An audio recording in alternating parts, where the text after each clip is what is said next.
Hey guys, and welcome to City Geek. Today we'll be talking about the capital of the Golden State, Sacramento. Sacramento's history is one of the most interesting in the country, and today it has several aspects that make it unique among other U.S. cities.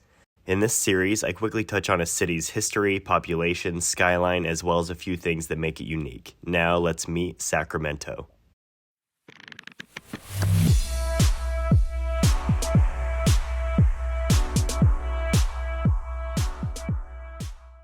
I always like to start by exploring how a city wound up being where it is today. In 1839, the Swiss-born Mexican citizen John Sutter Sr. built Sutter's Fort at the confluence of the American and Sacramento rivers. 9 years later, gold was discovered near a sawmill of his in the neighboring foothills, which changed California forever. Over the following year, 80,000 fortune seekers, or 49ers, arrived in the area, and within a 5-year span, 300,000 people had arrived in Northern California for the gold rush. This massive influx of people led to the rise of several Northern California cities, including Sacramento.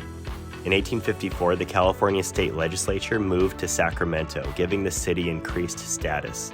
Sacramento's prime location helped make it the western terminus for the Pony Express and then later for the first transcontinental railroad. The city became the permanent capital of California in 1879. Today, Sacramento has a population of about 525,000, making it the 36th largest city in the United States, ranking just ahead of Atlanta. As a side note, if you're thinking that doesn't sound right, I totally agree with you. Atlanta feels like a much larger city, which is why I think it's important to look at a city's metro population. Sacramento's metro population is about 2.4 million, which makes it the 26th largest in the country, while Atlanta's has the 9th largest metro population in the country with over 6 million. Sacramento is the 6th largest city in California and the 9th largest capital city in the country. It's also considered to be one of the top 3 racially diverse cities in the country. The largest employer in the city is the California state government. My favorite thing to evaluate about cities are their skylines, and to be honest, Sacramento's is just okay.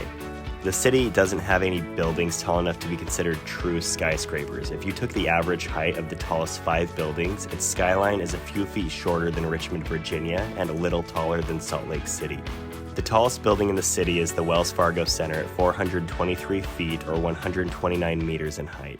What Sacramento lacks in skyscrapers, it makes up for with a few interesting things that make it different than other U.S. cities. One of the most fascinating facts about the city to me is that portions of the first floor of the original city are now underground.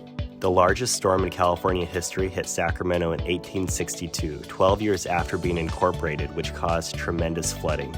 This led to the city residents bringing in dirt and wooden beams to lift their streets and sidewalks up 10 feet or so.